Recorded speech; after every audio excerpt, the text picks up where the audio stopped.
Bonjour à tous et bienvenue dans ce nouvel épisode de Fans de Polar. Aujourd'hui un nouvel épisode de notre série Profession. On va parler des enquêtes policières et des crimes qui ont lieu dans le milieu de la cuisine. J'ai dit les enquêtes policières dans le milieu de la cuisine. Voilà, merci. Alors, comme d'habitude, j'ai fait une petite sélection ici de mangas et d'épisodes de séries télévisées qui sont pile poil dans ce domaine. Et on démarre notre petit tour d'horizon avec un épisode de Détective Conan.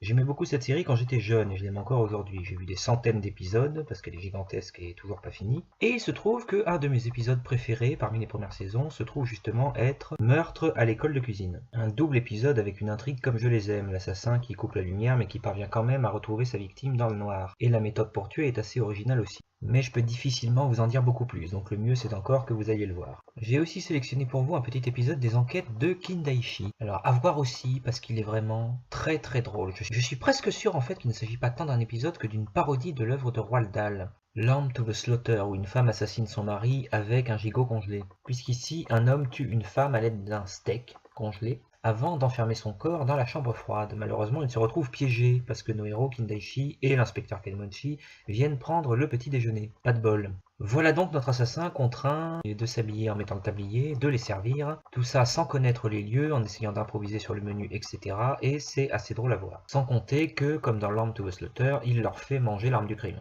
le steak. Après l'avoir fait cuire, naturellement. On va sortir des mangas pour rentrer dans les séries télévisées maintenant. D'abord un petit mot très rapide sur un épisode de Commissaire Magellan, Chaud devant, où une jeune chef qui venait de recevoir une nouvelle récompense en cuisine, sa troisième assiette, est enfermée dans la chambre froide et décède d'hypothermie. Comme toujours dans les Commissaires Magellan, l'enquête est longue, complexe, énormément de suspects, un dénouement pas forcément attendu, et j'avoue que j'ai beaucoup apprécié cet épisode. C'est pas forcément la meilleure intrigue du monde, mais pour ceux qui ne connaissent pas la série, ça peut être l'occasion de la découvrir à travers cet épisode-là précisément. J'enchaîne ensuite avec une série que j'adore, d'autant plus que la saison 7 est enfin sortie, ça va être un régal, Meurtre au paradis, avec l'épisode Meurtre au menu, puisqu'il s'agit du chef d'un restaurant qui est découvert mort dans la chambre froide lui aussi, mais en ce qui le concerne, il a été poignardé. Problème, il apparaît rapidement que ce n'est pas un cambriolage qui a mal tourné, mais de toutes les personnes qui avaient accès à l'endroit, toutes ont un alibi en béton. On est comme toujours dans cette optique un petit peu de crime impossible, c'est souvent comme ça dans Meurtre au paradis. Mais j'avoue que s'il m'arrive de temps à autre de trouver la solution assez facilement, pour ce crime-là, j'ai été pas mal largué. Et le dénouement était quand même assez exceptionnel. Qui dit qu'il y a eu un intrus? Une bagarre dans la cuisine, de l'argent qui manque dans le coffre, on dirait un cambriolage qui a mal tourné.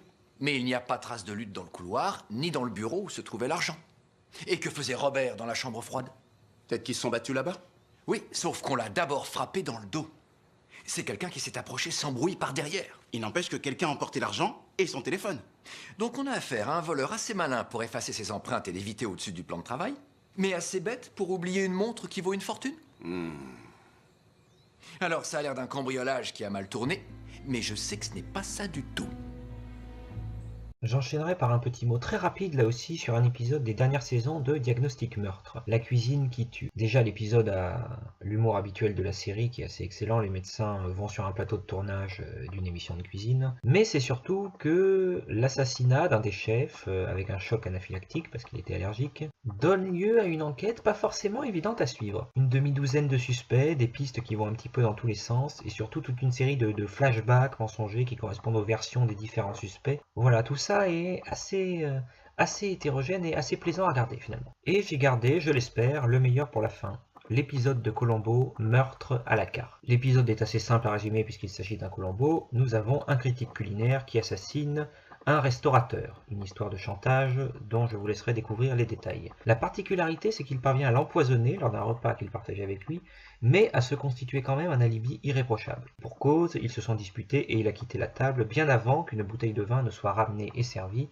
bouteille qui contenait le poison, mais comment savoir à l'avance que cette bouteille serait choisie par la victime ou pour y introduire le poison alors qu'il était absent. Cet épisode fait pour moi partie des meilleurs Colombo, peut-être pas dans le top 10 mais clairement dans le top 20. On peut notamment voir Colombo en tenue de chef qui cuisine à la fin de l'épisode, qui résout son affaire dans un face-à-face avec l'assassin lors d'un dîner. Et j'aime assez l'assassin.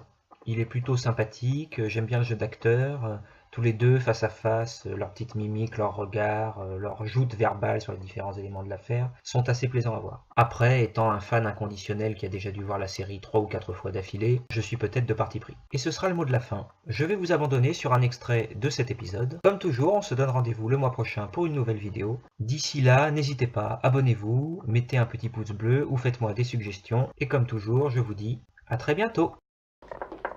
Lieutenant, je suis en retard. Désolé. Je suis en train de couper quelques échalotes. Ça devrait faire assez. Pourquoi? Une vieille recette de mon père. C'est lui qui nous faisait la cuisine chaque fois que ma mère rentrait à la maternité. Ce qui lui arrivait presque tous les ans.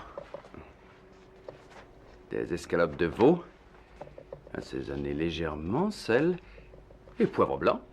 Oui, le poivre blanc est beaucoup mieux pour les escalopes que le poivre gris. Vous trouverez les champignons secs coupés en dés en train de gonfler là sur la table. Est-ce que cette recette de famille ne serait pas par hasard l'escalope de veau au cèpe? Papa appelait ça des escalopines. Ah, il faudrait maintenant une poêle convenable. Celle-là devrait aller. Je vais y mettre à fondre un peu de beurre frais. Environ 2 noix par personne et une demi-cuillère d'huile d'olive. L'huile d'olive en premier. Elle empêche le beurre de brûler. Je sais. C'est comme ça qu'on s'y prenait au village de mon père. Il était lui aussi du vieux pays. Comme Vittorio. Je vais préparer l'assaisonnement pour la salade. J'ai beaucoup réfléchi hier à propos du meurtre. Je vais commencer par faire revenir mes escalopes tout doucement. Voilà. Je crois que vous allez être intéressé par ce qu'on appelle le mobile. Je n'en doute pas un instant.